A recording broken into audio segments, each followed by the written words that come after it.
Hi everyone, this is Carrie Cole with Side by Side Educational Consulting, where we work side by side with educators to improve outcomes for all kids.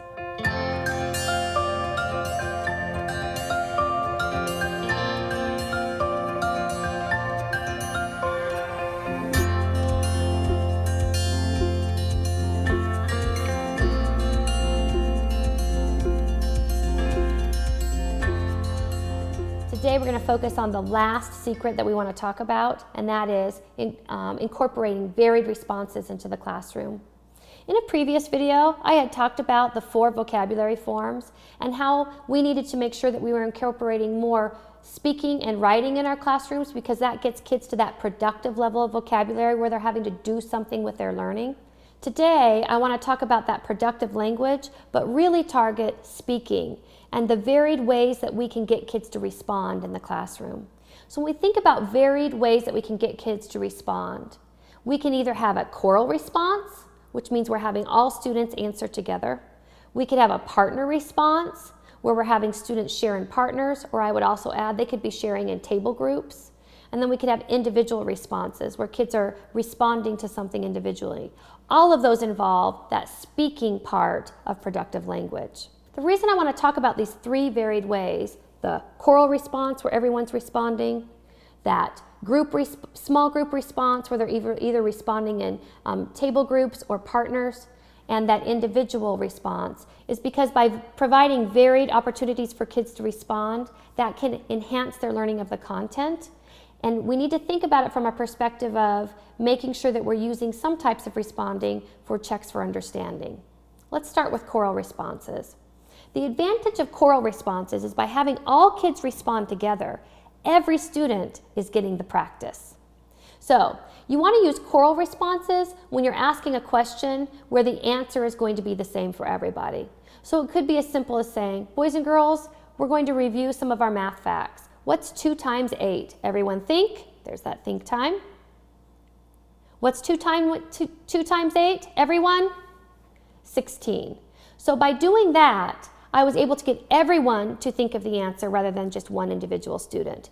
If I had done it the opposite way and said, boys and girls are going to review our math facts today, I'm going to hold up a flashcard and then you raise your hand if you know it. I hold up 2 times 8. And then I call on a student. Becky, what's 2 times 8? 16.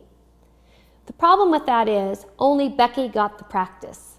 By having everyone answer all together, everybody just had an opportunity to practice that skill. So choral responses are great when you have answers that are pretty cut and dry, pretty black and white, where everyone will answer together, and you can ensure everybody can get the practice that way. A great thing to do. The only thing that I would tell you when you're doing choral responses is to make sure that you have a good signaling procedure in place so that you can ensure that kids are clear when they need to respond. Otherwise, if you do a choral response, kids are going to be responding at all different times.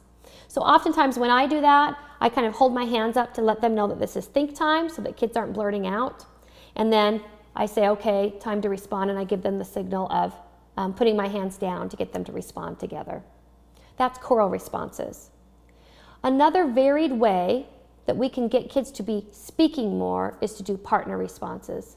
Now listen, we have a whole video series on really how to set up good purposeful partnering, but I want to just tell you right now the short of it of what partnering is and how that can increase learning opportunities and engagement in your classroom.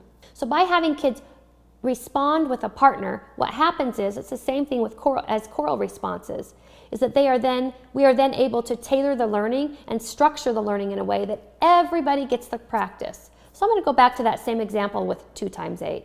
I could say, okay, boys and girls, let's review our math facts. The first one that I have is 2 times 8. Everyone think, what's 2 times 8?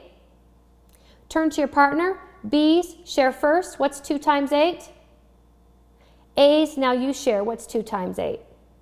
So in that way, they were sharing with partners, not responding all together.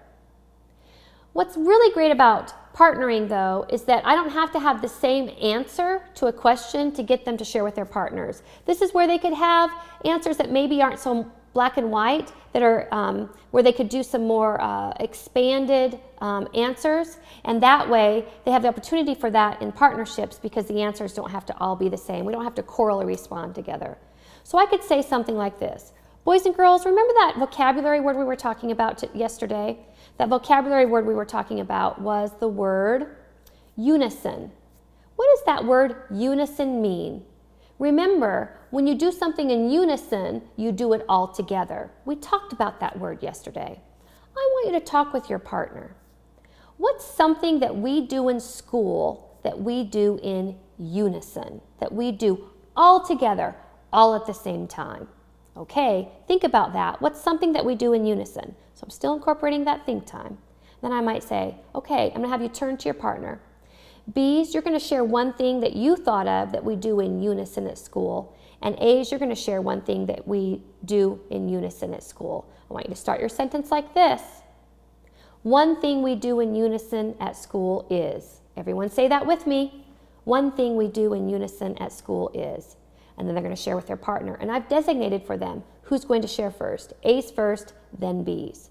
It's really important in those partnerships that you ensure that everyone has a job so that they know when they're in that partnership what they're supposed to be doing. And that way they're not going to tune out. So we've talked about choral responses. We've talked about partner responses or small group responses. You can do that within collaborative learning groups as well. But now I want to talk about individual responses.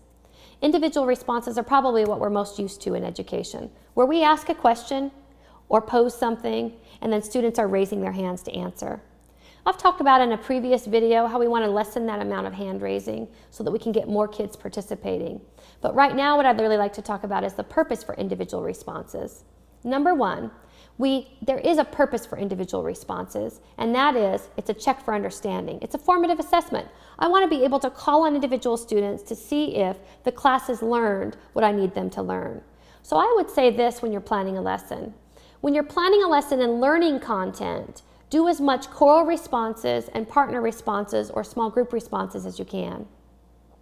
But at the end of a learning segment, that's when you want to do some individual responses as quick checks for understanding to make sure they've learned what you've just taught in that learning segment.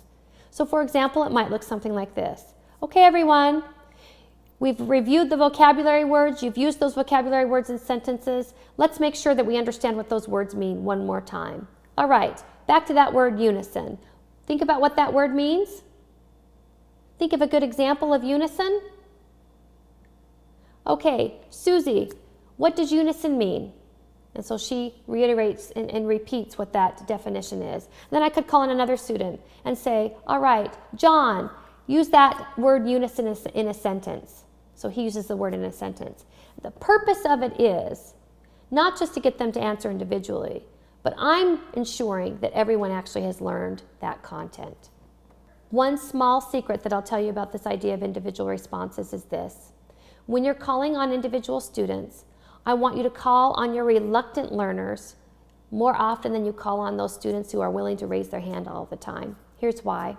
If I know that my most reluctant kids, and sometimes those can be my kids that maybe struggle with learning the content, if I can call on them and they know it, I can safely assume that the rest of the class knows it.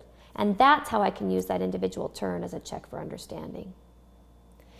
So I hope that you've been able to better understand how you can use varied responses throughout your lesson. It not only increases engagement, but it also is a useful tool in ensuring that lots of kids are getting practice on the content that you're teaching. If you found this video useful, make sure that you give it a thumbs up, and remember you can also subscribe to our YouTube channel. Thanks for watching.